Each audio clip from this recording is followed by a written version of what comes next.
작업할 때 이제 어떤 개념을 작업에 입히는 걸 좀 한다고 생각합니다. 창작자들은 때로는 어떤 시점에서는 그 개념들이 그런 감각을 조금 더 명확하게 열어주는 순간들이 있는 것 같습니다. 제가 극단과 해왔던 작업들은 항상 어떤 다큐멘터리 연극이나 뉴 다큐멘터리 연극이라는 개념을 설명하는 것에 대해서 좀 알 수 없는 부대낌들이 항상 있었는데 하지만 선생님이 강연 있었을 때 왜 그냥 조금 이걸 더 나는 그냥 연극을 하고 있다라는 말로 조금 더 표명을 하고 싶었을까 그 느낌을 조금 더 명확하게 알게 되는 것 같습니다. 저는 이제 뭐 여기 저보다 훨씬 오래 작업하신 선배 연출가님도 계시지만 이제 올해 극단을 만들고 작업한 지 한 18년 정도 되는 해입니다. 길다면 길고 짧다면 짧은 해였고 명작을 만들지 못했지만 그래도 매해 꾸준히 어떤 신작을 발표를 했습니다. 매해 신작을 발표를 한다는 건 한국 연극계에서는 사실은 매해 지원금을 쓰는 행위들이 계속 이어졌다는 거고 그것들이 사실은 어떤 경우에 좀 지침도 주고 내가 이걸 이걸 써야 되나 뭐 이런 여러 피로감도 있는데요. 작년부터 해서 제가 신촌극장에서 했던 세계 짧은 연작들이라는 작품과 올해 LG아트센터에서 했던 피와 함께 춤물이 조금 우회적으로 어떻게 좀 나의 작업을 좀 또 극단과 함께했던 지난 시간들을 좀 다시 돌아보고 어디서부터 새로운 맥락과 또 앞으로의 좀 계획을 도모할 수 있을지 그런 생각들을 좀 우회적으로 표현했던 작품이었습니다. 그래서 오늘의 좀 글도 발표도 그러한 연장선이라고 좀 생각해 주시면 될 것 같고 우리가 학회임에도 불구하고 사실 좀 학문적인 엄밀성은 좀 떨어지는 글입니다만 오히려 좀 센티멘탈한 회고도 많이 좀 섞여 들어가 있습니다. 좀 양해를 부탁드리고 전 발제문이 짧기 때문에 발제문을 읽는 것으로 여기 대신하도록 하겠습니다. 리얼함이 욕망하는 것들. 2021년 코로나가 한창 창궐하던 시기에 연극 보더라인을 만들기 위해 연습 장소를 찾아다녔다. 그러다 우연한 계기로 인사동의 코테라는 문화예술 공간을 알게 되었다. 번잡한 종로 인사동 한복판에 자리 잡은 코테는 근사한 정원과 멋진 마룻바닥을 가진 다목적 홀을 가지고 있었다. 인사동에 이렇게 완벽한 공간이 있었나 싶었을 정도로 공간은 멋들어졌고 우리는 종종 연습이 끝나고 정원의 근사한 조명 아래에서 맥주나 와인을 마시며 담소를 나눴다. 이게 당시 조금 코테의 풍경이고 그래서 서울 도심 한복판에 너무 이상적인 공간이 있는 게 이상하다 싶었는데 우리 작품이 끝나고 나서 거의 바로 건물주가 주차장과 새 빌딩을 지으려고 공간에서 코테 운영진을 몰아내고자 했다. 코테 대표는 물폭탄을 맞아가며 저항했다. 며칠 전 인사동 부근을 지나가다 수년 만에 코테 공간에 다시 들어가 보았다. 우리가 연습하던 건물은 이미 허물어진 지 오래였고 그 자리에 거대한 크레인이 높고 육중한 건물을 짓고 있었다. 정원에 자리 잡고 있던 오동나무는 이미 쓰러져 썩어버렸다. 공사장의 굉음이 귀를 찔렀다. 한동안 그 풍경을 바라보았다. 발이 쉽게 떨어지지 않았다. 이게 이제 앞으로 가다가 할 수 있는 정원이 사라지고 이제 건물들이 높게 들어서 굉장히 작은 통로만 남았습니다. 진하게 연극을 만들고 토론을 하며 희노애락을 느꼈던 간직하고 봤던 소중한 시간이 무너져버린 느낌이랄까. 버려진 정원과 거대한 타워 크레인의 대비가 내 몸 앞에 참으로 리얼하게 펼쳐져 있었다. 그 풍경은 나의 신체 감각과 기억신경을 동시에 건드리고 있었다. 나의 발걸음을 나도 모르게 묶어두는 이러한 이미지를 내가 무대 위 연극에서 만들 수 있을까? 나는 그 자리에 서서 연극 담배 2개를 피웠다. 연출가로서의 꿈을 키워나갈 때 연극처럼 가짜 같은 연극을 만들지 않아야겠다고 생각했었다. 극장 밖 현실에서 감각한 리얼함을 어떻게 무대 위에 현현하게 할 수 있을까? 연극이 현실에 비해 무기력해지지 않으려면 어디서부터 무엇을 연극을 만들어야 할까? 연극하기가 꾸며낸 허구가 아니라 어떻게 연극이 하나의 사건이 될 수 있을까? 돌이켜보면 작업 초기에는 이런 질문들을 창작을 이어가게 되었던 것 같다. 자신의 이야기는 그 이야기를 경험한 몸이 이야기할 때 가장 진정성 있게 할 수 있겠다는 생각에 배우 자신의 이야기와 관찰을 무대에 올리기도 하였고, 그 배우들이 극장 밖 현실에서 수행적으로 감각하고 경험한 과정을 연극의 주 재료로 가져오기도 했다. 때론 비전문 배우이지만 오히려 숙련되지 않은 몸의 떨림이 훨씬 더 삶을 리얼하게 드러낼 수 있다고 생각하여 사건의 당사자와 작업하여 무대에 연출시키는 연출을 하기도 하였다. 아직 찾지 못한, 그러나 매번 무언가 리얼한 것을 발생시키고자 했던 열망이 연극 만들기에 중요한 동력이 되었던 것이 사실이다. 그러한 일련의 여정을 지나오니 이쯤 되어 한번 돌아보게 된다.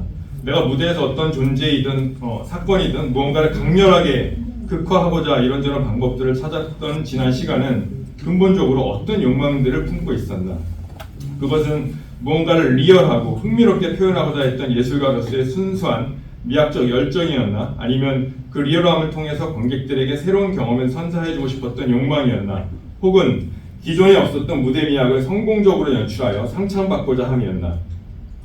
이런저런 이유가 혼재되었을 수 있겠지만 분명한 것은 예술가로서 대상을 리얼하게 표현하기 위한 고군분투는 분명 어떤 종류의 욕망과 연결되어 있다는 것이다. 그 욕망이란 무엇일까? 그 욕망에 나는 솔직해질 수 있을까?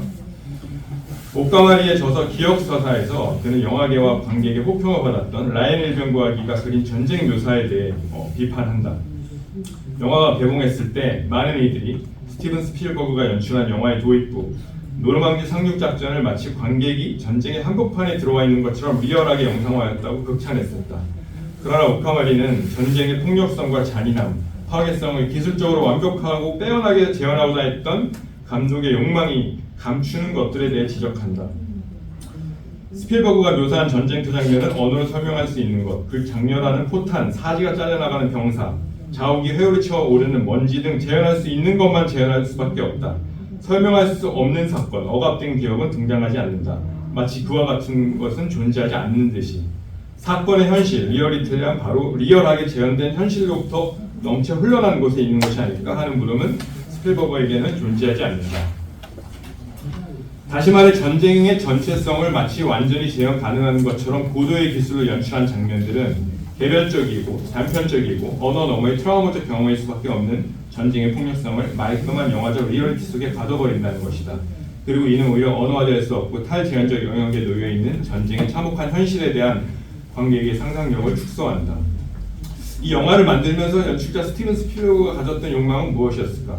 그는 왜 자신이 경험해보지 못한 전쟁의 장면을 그토록 공들여 리얼한 감각으로 재현하고자 했을까? 전쟁의 참상을 자신의 영화를 보게 될 세계인들에게 알리고자 했던 이타적 목적이 컸을까? 아니면 영화라는 매체성을 극대화하여 자신의 예술적 기준에 부합하는 장면을 완성하기 위한 강박적 즐거움이었을까? 그의 주된 관심사는 무엇이었을까? 스티븐 스필버그의 삶을 극화한 영화 파벨만에 보면 어렸을 때 부모님과 함께 영화관에 갔다가 자동차가 기차에 치여 파괴되는 그 영화 속 사고 장면을 인상 깊게 본 어린아이가 나온다. 아이는 집에 가서 자신의 소형 카메라와 장난감을 가지고 어떻게든 그 장면을 리얼하게 재현하여 카메라에 담아보고자 열심히 노력한다. 아이의 리얼함을 향한 열망은 그에게 평생 영화를 만드는 어떤 종류의 동력이 되어주는 듯하다. 그러나 예술가의 여정에는 그러한 예술가의 여정에는 분명 순수한 열정이 느껴지기도 한다.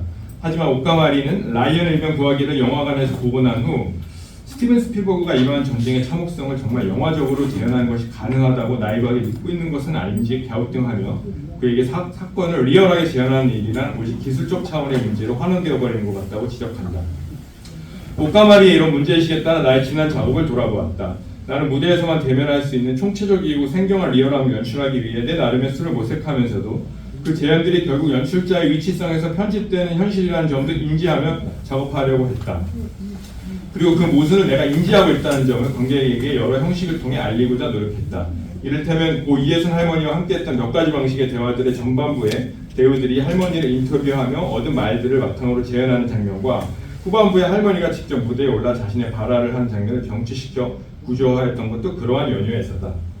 네, 이건 뭐 간단하게 작품을 못 보신 분들 많을 것 같아서 40년대 태어난 할머니를 80년대 태어난 배우분들이 인터뷰를 했고 그분의 어떤 말들을 전하는 것과 그분과 같이 대화를 하면서 이 시간적 간극이 만들어낸 서로의 어떤 세계의 차이들을 드러내는 작품이었습니다. 그래서 이게 이제 전반부에서 배우들이 이 말을 이 할머니를 이렇게 재현한 방식이 아니라 아까 말씀해 주셨던 재현의 방식으로 해석하는 장면이 있고 같이 대화를 나누는 장면이 있고 후에 이제 이 할머니 스스로가 말씀을 하는 공간을 내어주는 형태의 구조였습니다. 재현의 한계에 대한 인지와 리얼함의 표현 두 가지를 동시에 형식화하고자 했던 의도였다. 그러나 보다 깊숙한 내 마음속에서는 어차피 타자에 대한 연극 만들기는 대성화를 피할 수 없기에 더 리얼하고 작품의 매력을 높이기 위한 연출과 연출이 보다 적극적으로 감행되어야 한다는 태도가 자리하고 있었다.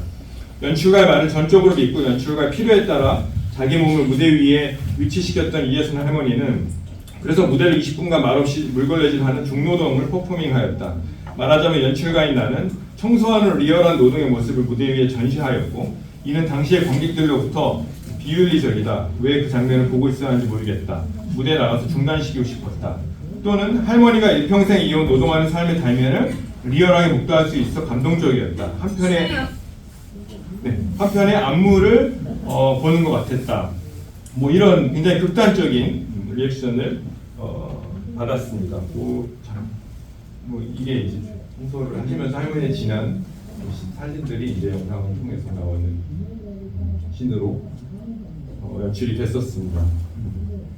나는 연출가로서 내가 할머니의 일상에서 봤던 노동하는 몸을 배우가 청소하는 할머니를 연기하는 것이 아닌 할머니 스스로가 숙련된 노동의 면모를 무대에서 드러내길 바랬다.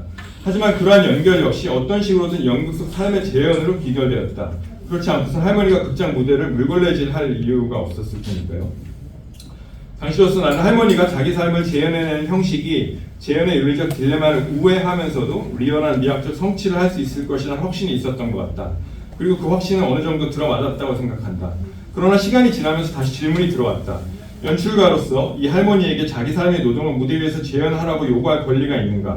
할머니는 자신의 무대에서 재현하는 특정한 행위가 어떤 의미로 관객들에게 다가갈지 충분히 인지하고 그 행위를 지속했는가? 사실 할머니께 장면의 구조적 차원 혹은 미학적 관점에서 청소노동의 의미를 충분히 설명한 적이 없었던 것 같다. 할머니의 삶 혹은 삶의 단면을 무대 위에서 미학적으로 표현한다는 것은 무엇을 의미하는가? 나는 어떤 의미에서 타자의 고단하고 지난함에 희생적이었던 그러나 몇 줄의 글이나 몇 시간의 공연을 담기 어려운 그의 삶을 연극이라는 이름으로 더 세련되고 리얼하게 표현하고 싶었던 것이 아닌가? 그 욕망은 무엇을 드러냈는가? 혹은 그 욕망만이 드러났는가? 욕망을 딛고 연극은 어디로 나아가는가? 수지 린필드는 그의 저서 무정한 밑에서 세계의 비극적 현장을 찾아가 끔찍한 고통 속에 있는 대상을 좋은 구도와 빛감으로 찍어내는 보도사진들에 가해지는 윤리적 비판에 맹렬히 맞선다. 수잔 손탁을 비롯해서 많은 사진 비평가들이 타자의 비극을 미학적으로 완성도 높은 사진으로 담는 것은 포르노그라피의 속성을 띠게 된다고 비판해왔다. 그러나 수지 린필드는 모든 예술, 다시 말해 모든 재현을 보여줄 수 없는 것을 드러내고 말할 수 없는 것을 말하고자 할 때 몹시 불완전하고 불선한 행위가 되면 그것을 피할 수 없는 마주해야 하는 딜레마라고 이야기한다. 비평가들은 지구상에서 가장 끔찍한 일, 지구상에서 가장 고통스럽고 부당한 일이 미완성이거나 불완전하거나 혼란스럽지 않은 방식으로 재현되길 바란다. 한 개인의 몰락을 보여주면서도 아무런 문제가 없는 방식이 과연 있을까? 한 민족의 죽음을 아무런 동요 없이 묘사할 수 있을까? 용서할 수 없는 폭력을 누구에게도 불쾌하지 않게 기록할 수 있을까? 이런 문제를 과연 바라보는 올바른 방식이라는 것이 과연 존재하는 것인가? 결국 다큐멘터리 사진을 포르노그래피로 비난하는 경건주의적 태도가 드러내는 바는 아주 간단하다고 생각한다. 바로 이 세계의 가장 잔인한 순간을 보고 싶지 않은 마음, 따라서 무죄로 남고 싶은 마음이다. 도덕의 무게를 미학적 어설픔과 혼동하는 행위며 희생당한 피사체의 고통보다 감상자의 떳떳함을 더 신경 쓰는 행위이다. 그러면서 여기서 이제 그 하나의 예로 이제 세바스티앙 살바두라는 한국에서 전시가 왔던 다큐멘터리 사진작가의 사진을 보여주는데요. 이 굉장히 아프리카나 중남미의 내전 또는 노동자들의 모습들을 굉장히 아름답고 이들에 대해서 굉장히 이렇게 어떤 존엄과 아름다운 미로 이 고통스러운 비극의 현장들을 굉장히 예술적으로 승화하는 사진을 줍니다. 이제 그러면서 이 사진을 굉장히 포르노그래피라고 비판하는 이제 많은 비평가들에 맞서서 이 사이가두가 사실은 이 사진만 찍었던 것이 아니라 평생 사실 이들의 어떤 인권과 이 전쟁의 현장에 함께 하면서 어떤 활동가적으로 인권 운동 과정의 노모를 함께 살았던 그 삶에 다시 한번 조명을 합니다. 수잔 린필드의 의견에 대한 동의 여부를 떠나서 내가 묻고 싶은 질문은 무언가를 더 리얼하게 표현하고 싶어하는 예술가의 욕망은 이러한 재현의 딜레마를 피하지 않고 복잡하고 온전하게 대면하는 데 도움이 되는가 혹은 독이 되는가에 대한 것이다.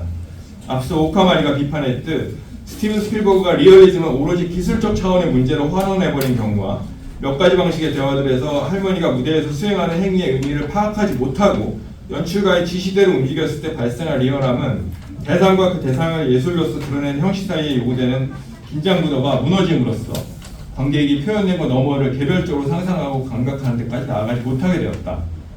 스필버그가 표현한 리얼함이 결국 미국의 애국주의 서사로 흘러갔고 전쟁의 비극성은 감동적 휴머니즘으로 축소되었으며 몇 가지 방식의 대화들에서 애순 할머니의 살아있는 신체를 조망하였던 관객들은 할머니와 다층적이고 주체적 상호작용을 경험하지 못하고 눈앞에 너무 직접적으로 전시된 할머니의 몸을 대체로 그저 관조할 수밖에 없었다.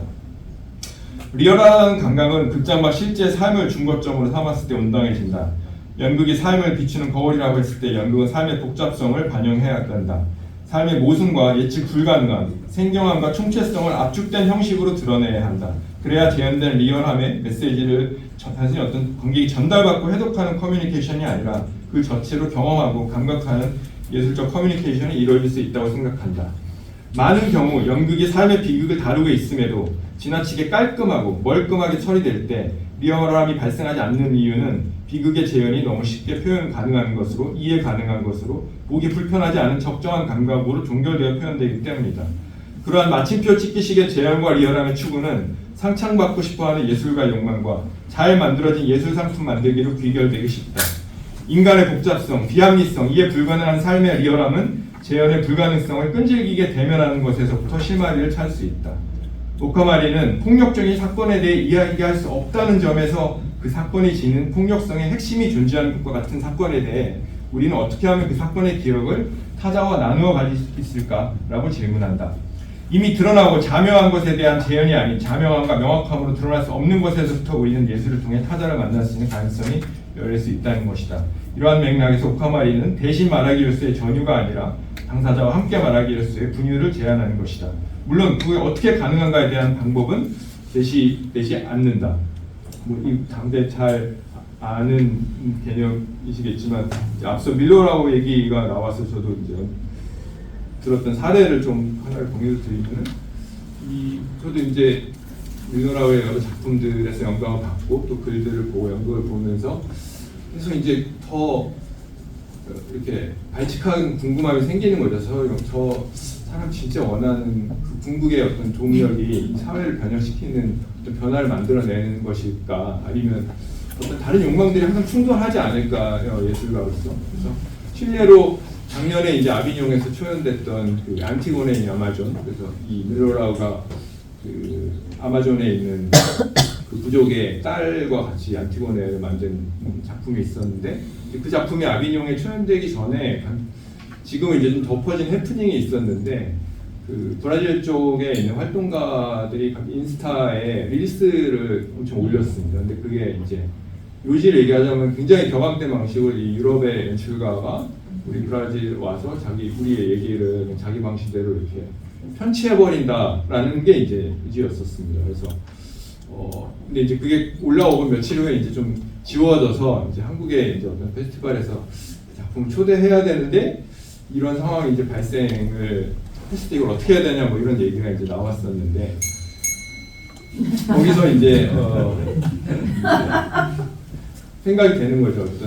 어쨌든 이 사회 활동가는 정말 더 궁극적으로 어떤 사회 변화를 목표로 하고 있고, 예술가는 어떤 미학적 욕망을 지울 수가 없는데 그것들이 과연 같이 한 플랫폼 안에서 잘 만나질 수가 있을까? 그 어려움에 대해서 좀 다시 생각을 하게 됐던 것 같습니다. 3분 안에 끝내겠습니다. 작업을 하기 위해 이에 대한 구체적 실천이 필요한 창작자로서 필자는 앞서 이야기했던 대상과의 끈질긴 대면에 대해서 다시 생각해보게 된다. 노벨 문학상으로 잘 알려진 스베틀라냐 알렉시예비치는 전쟁은 여자의 얼굴을 하지 않았다를 지표하기 위해 구소련 전역을 기차로 수천 킬로미터 오가며 전쟁에 참전했던 500여 명의 여성 전사들을 만나 인터뷰하였다고 한다. 그리고 그 시간과 성찰을 저널리즘 문학이라는 독특한 형식으로 기억하였다. 작가는 당사자들을 만나러 다니는 과정에서 어느 시점부터는 누구를 만났는지 특정 인물로서는 기억이 나지 않고 하나하나의 목소리로 모여가고 있음을 느꼈다고 했다. 이는 누군가의 목소리가 누구였는지가 중요해지지 않거나 유실되었다기보다는 적당히 만나고 이야기를 수집해서는 생성될 수 없는 그간 남성 중심으로만 기록되고 기억되던 전쟁사와는 다른 급부로 그 이면을 드러내주었던 새로운 세계가 형성되어 갔음을 드러내는 증언이라고 할 수 있겠다. 또 이항구 작가가 평택 기지촌 여성 쉼터를 정기적으로 방문하고 그곳의 사람들과 관계하며 3년의 시간이 흘렀을 때쯤에서야 작품을 집필할 수 있겠다는 마음을 가질 수 있었다는 일화도 주목할 만하다. 그렇게 해서 나온 작품이 일곱진매라고 하였다. 내가 익숙하게 해왔던 방식, 작품을 쓰고 만들기 위해서 단기간 만나고 리서치하며 기존에 가졌던 연극적 기술로 대상을 직조하는 일이 의미 없었다고 생각하지는 않는다. 적어도 정해진 기간 안에서 대상에 가닿기 위해 부단히 노력했고 그것은 새로운 알무로 연결되곤 했다. 그러나 보다 근본적인 차원에서 경쟁하듯 지원금 신청을 하고 작품을 만들어 평가받고 또 다음을 구상하는 쫓김에서 벗어나 긴 호흡 안에서 수평적으로 관계가 뻗쳐나가 어느 순간 작품이 그 과정에서 흘러나온 시간을 맞이하고 싶다. 요즘 들어 그러한 전환이 필요하다고 느껴진다. 인사동 코테 문화공간을 허물고 거대한 고층 빌딩을 짓는 성장의 욕망이 우리 예술계에서 연극 안에 창작 과정에 들여오지 않는지 살펴봐야 한다. 그러한 살핌은 연극이 그토록 추구해왔던 무대 위의 진실, 삶의 리얼함을 표현하고자 해왔던 욕망이 기실 누구의 욕망인지, 궁극적으로 어디를 향해 가고 있는 욕망인지, 그 욕망은 무엇을 은폐하는지 성찰해보는 것으로부터 시작될 수 있을 것이다. 그래서 이제 이 지점에서 이제 도달한 좀 질문은 단순히 어떤 재현의 윤리에 대해서 고민하고 그것들을 고려해야 된다라기보다는 이 재현의 윤리라는 것이 어떤 대상과 더 상호작용을 하면서 그들의 연극을 통해 다른 세계로 확장되는 것이 이 어떤 윤리적인 고민과 딜레마들이 어떻게 생산적으로 더 잘 조화할 수 있을까? 그런 질문으로 좀 귀결이 되고 있습니다. 네, 이상 발표 마치겠습니다.